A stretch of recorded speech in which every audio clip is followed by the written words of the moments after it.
Welcome back. Today I'm going to show you how to repack tapered roller bearings, also known as wheel bearings.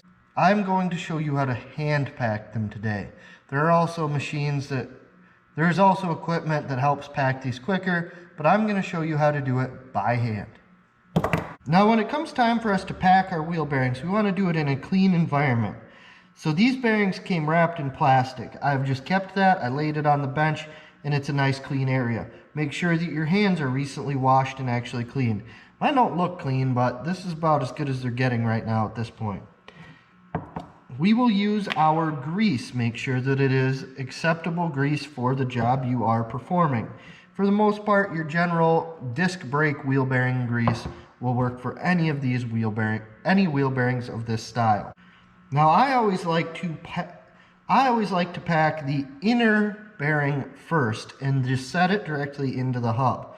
These bearings are both brand new, so it doesn't really matter which spot they go in. If you are reusing bearings, you want to make sure that the bearings go back into the same race that they came out of. They develop a wear pattern over time, and if you flip them from one race to another, they don't like that and they can cause issues. On trailers, you will somewhat often have the same size bearing on the inside and the outside. Most of your automotive applications will have different sizes, so you will actually have a larger bearing on the inside. So with that said, I'm going to go ahead, stick my hand in the jar of grease, and show you how to pack bearings. This is the messy way. Now, as I pack this wheel bearing, I'm going to watch for grease to come up through this top area. When it first starts to do that, I will show you. So I'll start out with a glob of grease in my hand, and what I'm doing is I'm rubbing the grease through the bearing, which drives it up through the tapered roller area.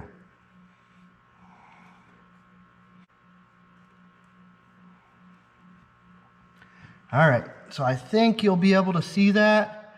There's kind of some red grease poking up through the center in between the cage and the bearing area.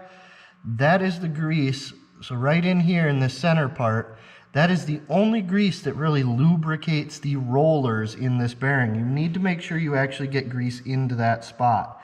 So I've got that going on there. I'm going to work my way around, and I'm going to do that so that grease is popping up through the entire bearing all the way around. And like I said, if you drag along your hand, it packs faster.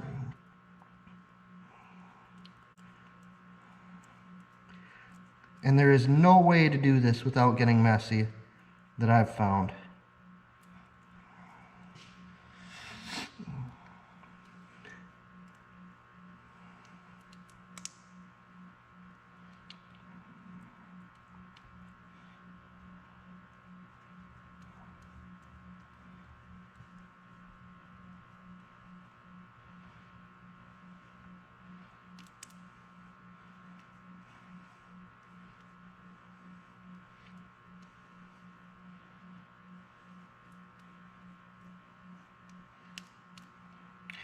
Okay, now once you've gone all the way around the bearing, so there's grease popping up all the way around this center area, that means that you have greased this bearing effectively.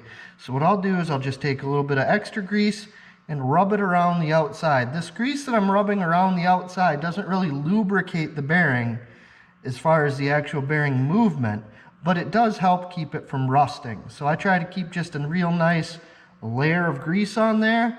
This is the inner bearing, so the hub is sitting over here out of frame, so I set it in. My hands are still greasy, so I'm not going to turn anything off because I need to keep going, but that's how you pack a tapered roller bearing with grease.